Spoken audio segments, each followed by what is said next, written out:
Agad na tumungo si Police Colonel Piliteo A. Gonzalgo, Provincial Director ng Rizal Police Provincial Office sa mga evacuation center sa bayan ng Rodriguez upang personal na i-monitor ang kalagayan ng mga evacuees na naapektuhan ng bagyong Uwan.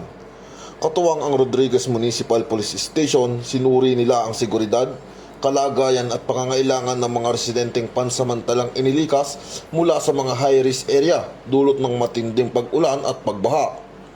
Ipinag-utos din ni Police Colonel Gonzalgo ang mahigpit na pagbabantay sa mga pangunahing kalsada, ilog at landslide-prone areas.